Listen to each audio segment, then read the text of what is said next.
आऊज़ुबिल्लाहि मिनश्शैतानिर्रजीम बिस्मिल्लाहिर्रहमानिर्रहीम। Dear students, आज से हम एक टॉपिक को शुरू कर रहे हैं और इस टॉपिक का नाम है डेरिवेटिव। और इसके ऊपर हमारे चैप्टर चैप्टर नंबर 3 है जो इसके ऊपर है, और मैं एक्सरसाइज 3.1 सॉल्व कर रहा हूँ। और 3.1 में आज पहला टॉपिक हम सीखेंगे कि डेरिवेटिव फंक्शन कैसे लेंगे।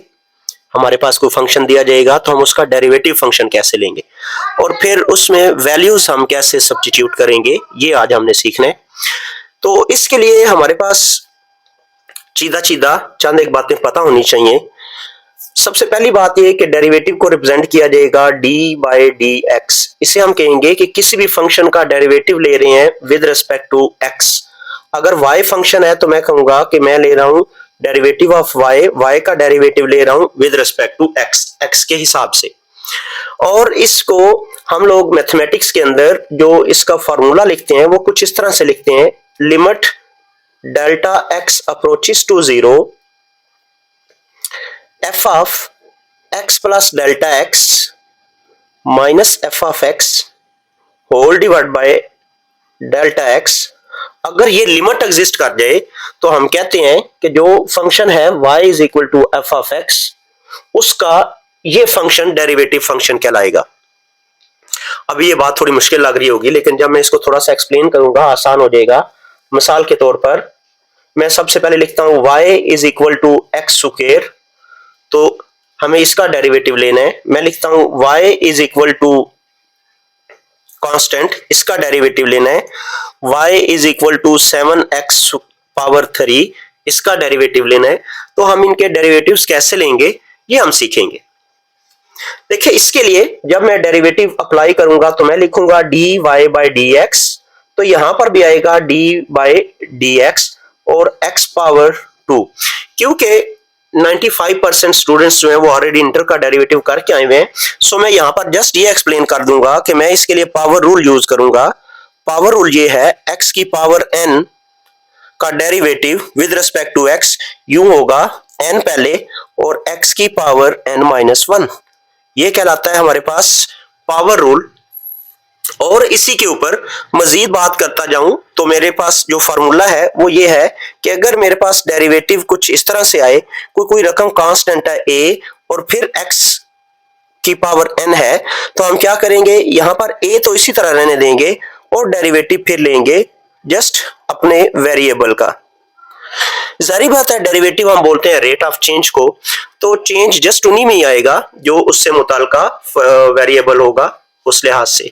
तो देखें, जब मैं यहां पर डेरिवेटिव अप्लाई कर रहा हूं तो D Y over D X ये इक्वल टू है 2 पहले और x की पावर 2-1, तो यहां से D Y by D X ये इक्वल टू आ जाएगा 2x।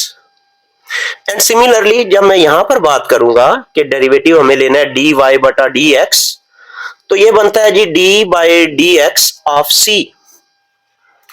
और कांस्टेंट है, कांस्टेंट की डेफिनेशन ये है कि जिसमें कोई रेट ऑफ चेंज ना आए, या हम कहेंगे कि जिसका रेट ऑफ चेंज क्या हो, 0। तो हम कहेंगे derivative of y with respect to x this time क्या हो जाएगा जी, 0 के इक्वल। एंड सिमिलरली अगर मैं इस एग्जांपल पर आऊं तो ये कहलाता है D Y by D X.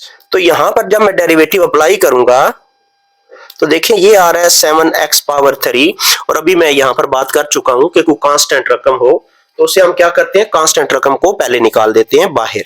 तो देखें, हम D Y by D X जब फाइंड आउट करेंगे तो यहां से ये 7 बाहर हो जाएगा और ये बनेगा D by D X of x power 3।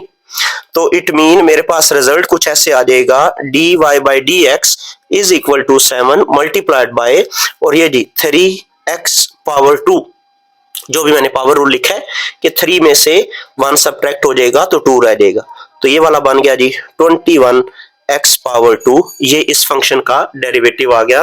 अब जो मेरे पास ये फंक्शन दिए हुए थे, ये वाले सारे फंक्शन दिए हुए थे, और ये वाले मेरे पास जो मैंने फाइंड आउट किए हैं ये कहलाते हैं डेरिवेटिव फंक्शंस।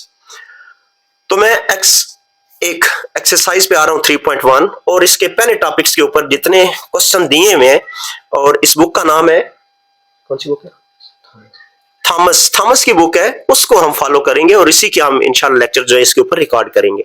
तो मैं उसके क्वेश्चंस पे आता हूं।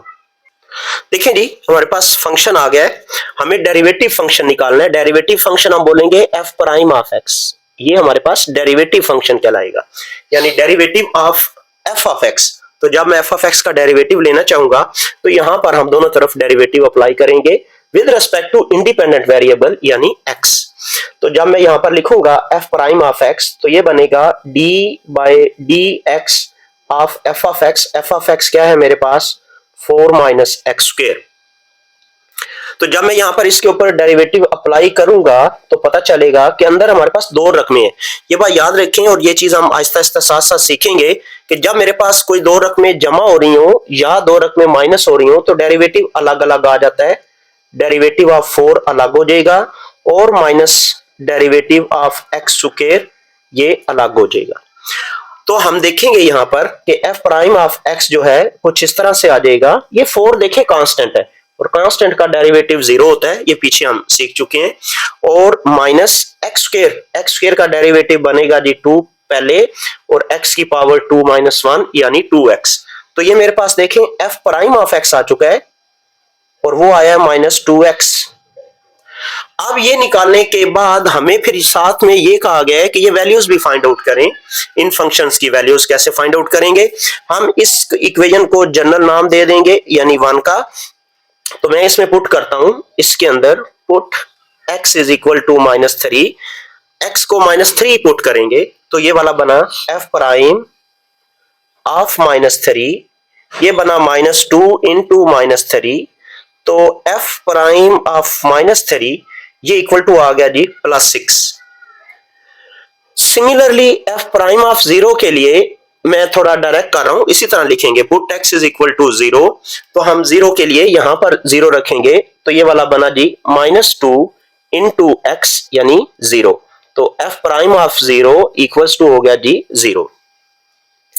आल्सो हम क्या लिखते हैं f प्राइम ऑफ 1। तो f प्राइम ऑफ 1 के लिए मेरे पास यहां पर ये फंक्शन है तो मैं पुट करूंगा माइनस 2 और x की जगह पर 1। तो ये बना f prime of 1 is equal to minus 2।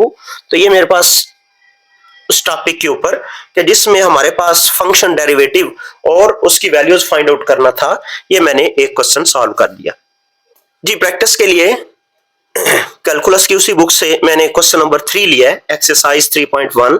तो देखिए G of X G of T दिया हुआ है मेरे पास। अब इस वक्त वेरिएबल जो इंडिपेंडेंट वेरिएबल है वो टी है, तो हमने टी के हिसाब से डेरिवेटिव लेना है। तो जब मैं इसका डेरिवेटिव लूंगा तो कुछ इस तरह से ये बनेगा G prime of T. G prime of T का मतलब ये है डी बटा डी टी, और साथ में जो ये रकम लिखी हुई थी टी 1 ओवर टी स्क्वायर, बदल दिया इसको मैंने 1 ओवर टी स्क्वायर को। जब इस टी को ऊपर शिफ्ट करेंगे तो टी की पावर माइनस 2 हो जाएगा। ये माइनस पहले आ जाता है, तो जब पावर रूल लगाएंगे जी प्राइम ऑफ टी क्या पावर रूल, तो ये बना माइनस 2 पहले और t पावर माइनस 3। मजीद सिंप्लीफाई करना हो तो हम इसको लिख देंगे G prime of t is equal to minus 2 over t power plus 3। यानी अब जहां पर वापस कीमत थी, जिस शेप में था फंक्शन उसी शेप में हमने इसको तब्दील कर दिया। अब हम क्या करते हैं, जी प्राइम की जो कीमतें हमें कहा गया, डेरिवेटिव फंक्शन हमने निकाल लिया है। अब हमने जी प्राइम की वो कीमतें निकालनी है, उसी तरीके से हम इसको कोई जनरल नाम दे लेंगे 1 का। तो हम लिखते हैं put t is equal to under root 3। Let's suppose मैं इसकी वैल्यू फाइंड आउट कर रहा हूं, तो ये वाला बन जाएगा g प्राइम t की जगह पर आ जाएगा अंडर रूट 3 और यहां पर माइनस 2 ओवर t की जगह पर आ जाएगा अंडर रूट 3 और इसकी पावर 3। इसे सिंप्लीफाई अगर करना हो तो ये बात याद रखिएगा, ये लिखा हुआ है स्क्वायर रूट, और स्क्वायर रूट अगर 2 दफा एक जैसी रकम हो तो उसके ऊपर से स्क्वायर रूट खत्म हो जाता है। तो इसको लिखेंगे अंडर रूट 3 का स्क्वायर अलग कर लेते हैं और यहां पर अंडर रूट 3 को अलग कर लेंगे, इसके ऊपर स्क्वायर रूट खत्म हो जाएगा। तो मेरे पास आंसर बन जाएगा G prime of under root 3 वो आ जाएगा माइनस 2/3 अंडर रूट 3। आल्सो हम पुट करेंगे इसी तरह से put t is equal to -1। तो ये देखें g प्राइम ऑफ -1 ये इक्वल टू आ जाएगा, यहां पर दर्ज करेंगे 1 के अंदर, तो रिजल्ट है -2 ओवर -1 पावर 3। और यहां पर ये चीजें ऑलरेडी इंटर में सीख चुके होंगे कि ये माइनस है, माइनस के ऊपर अगर पावर ऑड हो तो माइनस बाहर आ जाता है और अगर पावर इवन हो तो माइनस खत्म हो जाता है। तो इट मीन दैट -2 ओवर -1, ये माइनस और ये माइनस प्लस हो जाएगा g प्राइम ऑफ -1 रिजल्ट +2 के इक्वल। एंड सिमिलरली अगर हमें कीमत निकालनी है g प्राइम ऑफ 2 की, तो हम क्या करेंगे, ऊपर तो वही -2 ये वाला होल डिवाइड बाय t की जगह पर लिखेंगे -2 पावर 3। अब ये -2 पावर 3 को जब हम हल करते हैं g प्राइम ऑफ 2, तो ये बनता है -2 और ये रिजल्ट बन जाता है -8, यानी यहां से माइनस पावर 3 की वजह से बाहर आ गया और 2 की पावर 3 ऑलरेडी हमने सॉल्व किया हुआ है, 8 के इक्वल आता है। अब इसे सिंप्लीफाई कर लेंगे तो g प्राइम 8.2 रिजल्ट बन जाएगा 1/4। होप कि आपको ये क्वेश्चन समझ आ गया होगा। इस एक्सरसाइज में जो इस टॉपिक के क्वेश्चन है वो अप्रोक्सीमेट दिए हुए हैं, उनकी तादाद है जी 6। तो इन 6 में से हम एक और जो सॉल्व करते हैं जो हमें थोड़ा लगता है कि इसको सॉल्व करना चाहिए। बाकी आपको कोई भी क्वेश्चन ऐसा हो जो सॉल्व ना हो रहा हो तो आप हमें मैसेज करें, हम इंशाल्लाह इसको कंप्लीट कर देंगे। तो नेक्स्ट क्वेश्चन शुरू करते हैं। देखें जी, हमने साथ में क्वेश्चन नंबर 4 शुरू किया है। इसमें जो वेरिएबल इंडिपेंडेंट है वो है z और जो मेरे पास फंक्शन है वो टोटल बनाया हुआ है k ऑफ z। अभी क्योंकि मैंने आप स्टूडेंट्स को ये बात नहीं सिखाई हुई कि क्वोशिएंट रूल क्या होते हैं, प्रोडक्ट रूल क्या होते हैं, तो इसका मतलब यह है कि हमें इसको मजीद पहले सिंप्लीफिकेशन के स्टेप्स बनाने और उसके बाद हम इसको सोल्यूशन की तरफ लेकर आएंगे। तो देखिए, मैं डेरिवेटिव से पहले इसको थोड़ा सादा करना चाहता हूं। इस 2 को मैं बाहर लिख रहा हूं 1/2 और बाकी बचा z, तो मैं उसको ऐसे लिख रहा हूं 1/z n माइनस z/z। क्योंकि मैंने आपको सिखाया नहीं है क्वोशिएंट रूल क्या है, नेक्स्ट इंशाल्लाह लेक्चर्स के अंदर हम इसको डिटेल से डिस्कस करेंगे, प्रोडक्ट रूल भी और क्वोशिएंट रूल भी, और फिर हम लोग यहीं पे इसको डायरेक्ट भी सॉल्व कर सकते हैं। लेकिन स्टिल अभी हमने इस चूंकि सिंपल चीजें स्टडी कर रहे हैं तो इस वजह से हमने इनको सिंप्लीफाइड की फॉर्म में लेंगे। तो यहां से k ऑफ z मेरे पास आ रहा है 1/2, ये कांस्टेंट है इसलिए, तो ये लिखेंगे z की power -1 and minus z over z 1 के इक्वल, यानी कांस्टेंट वैल्यू होगी। तो जब मैं इसका डेरिवेटिव अप्लाई करूंगा तो ये बनेगा k प्राइम ऑफ z और इधर बना 1/2 और d/dz और ब्रैकेट में ये मेरे पास आया z की पावर -1 और ये -1। k prime of z equal to हो गया 1/2। जब यहां पर डेरिवेटिव लेंगे इसका तो ये बनेगा -1 और z की पावर -2 और माइनस इस 1 का डेरिवेटिव लेंगे, कांस्टेंट होने की वजह से इसे हम 0 कह देंगे। तो मेरे पास जो सादा फंक्शन जनरेट होके बनता है वो कुछ ऐसे बनता है माइनस, यहां पर ये माइनस ऊपर ही रहा, ये z नेगेटिव हो, पावर नेगेटिव है तो बट्टे में ले आएंगे, तो ये फिर इधर सिर्फ 1 रह गया, डिवाइड बाय 2 ऑलरेडी मौजूद है और z की पावर यहां पर हो जाएगा 2, तो ये बन गया -1/2 z स्क्वायर। ये k प्राइम की कीमत आ गई है। तो मुझे जो कीमतें फाइंड आउट करनी है, at point values find out करना, तो हम क्या करते हैं, इसे नाम दे देते हैं कि ये मेरे पास 1 के इक्वल है। तो सबसे पहले हम क्या करते हैं, पुट करते हैं। इसकी वैल्यू निकालने के लिए put z is equal to √2, तो ये वाला बन जाएगा k prime √2 whole divide by -1/2 और z की जगह पर आ जाएगा √2, यानी z स्क्वायर है तो √2 का स्क्वायर हो जाएगा। ये स्क्वायर और स्क्वायर रूट आपस में कैंसिल हो जाता है, तो k प्राइम ऑफ z, बल्कि हम लिखेंगे k प्राइम ऑफ √2, ये इक्वल टू आ जाएगा -1/2 मल्टीप्लाइड बाय 2, तो k प्राइम ऑफ √2 रिजल्ट मेरे पास बन गया -1/4, यानी डेरिवेटिव फंक्शन की जो कीमत -1/4 आ रही है जब z की कीमत √2 है। एंड सिमिलरली हम पुट करते हैं z की वैल्यू 1 सब्स्टिट्यूट कर लें तो ये जवाब आ जाएगा, -1 पुट कर लें तो ये जवाब आ जाएगा। तो मैंने सिंपल यानी 1 सब्स्टिट्यूट कर रहा हूं, तो ये वाला बन जाएगा k prime of z z की जगह पर मैं वैल्यू रख रहा हूं 1, तो ये बनेगा -1/2 और यहां पर z की जगह पर आ जाएगा 1 और 1 का स्क्वायर। तो ये बन गया k prime of 1 is equal to -1/2। Also मैं -1 की वैल्यू भी निकाल लेता हूं, तो यहां पर एक बात भी सिखाऊंगा, k prime of -1 equal to आ जाएगा -1/2 इंटू -1 का स्क्वायर।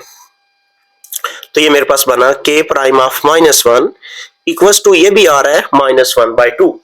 तो ये इजाफी बात है कि अगर ऐसा हो कि फंक्शन के ऊपर दो डिफरेंट वैल्यू रखते हुए फंक्शन एक जैसा जवाब दे, तो हम कहते हैं कि इन पॉइंट्स के ऊपर फंक्शन सिमेट्रिक है। इन पॉइंट्स के ऊपर फंक्शन जो है वो सिमेट्रिक है। इंशाल्लाह हमारा कभी ग्राफिकल टॉपिक हुआ तो हम डिस्कस करेंगे कि सिमेट्रिक क्या होता है। मैं इसकी एक मिसाल छोटी सी यहां पर टॉपिक से हट के जरा दे दूं कि चले थोड़ी जो एक साथ की बोरियत बनी है वो भी खत्म हो जाए। देखिए, अगर हम सर्कल की बात करते हैं तो सर्कल जितना ऊपर की तरफ होगा, सिमिलरली अगर सर्कल है तो इतना इधर भी होगा। सिमिलरली अगर सर्कल जो राइट साइड के ऊपर इतना ही होगा और ये लेफ्ट साइड के ऊपर भी इतना ही होगा, तभी ये सर्कल बनेगा, वरना ये सर्कल नहीं बनेगा। तो हम कहते हैं कि सर्कल जो है वो सिमेट्रिक होता है चारों इतराफ में, अलॉन्ग एक्स एक्सिस भी और अलॉन्ग वाई एक्सिस भी। ठीक है, तो ये बात है। और सर्कल की अगर आप डेफिनेशन और एग्जांपल देखें, और बल्कि मैं उसकी इक्वेशन लिख के दिखाऊं, तो X square plus Y square is equal to R square. तो अब इसमें देखें, एक्स की कीमत नेगेटिव हो या पॉजिटिव, स्क्वायर की वजह से क्या हो जाएगी, ये प्लस सी हो जाएगी। वाई की कीमत पॉजिटिव हो या नेगेटिव, स्क्वायर की वजह से प्लस सी हो जाएगी। सिमिलरली इस आर की बात करें तो आर जो है ये भी पॉजिटिव वैल्यू होगा, चाहे नेगेटिव भी लें तो भी इसने क्या हो जाना है जी, आर ये रेडियस है, स्क्वायर से इसने प्लस सी हो जाना है। तो इसको हम बोलते हैं कि सिमेट्रिक होना। होप कि ये आपको टॉपिक समझ आ गया होगा। अगर इसमें कोई भी इशू हो तो आप हमें मैसेज करें, इंशाल्लाह हम इसको मजीद एक्सप्लेन कर देंगे। मेरा लेक्चर थोड़ा ज्यादा लंबा हो रहा है तो मैं यहीं पे इसको मुकम्मल करता हूँ। अस्सलाम वालेकुम व रहमतुल्लाहि व बरकातुहू।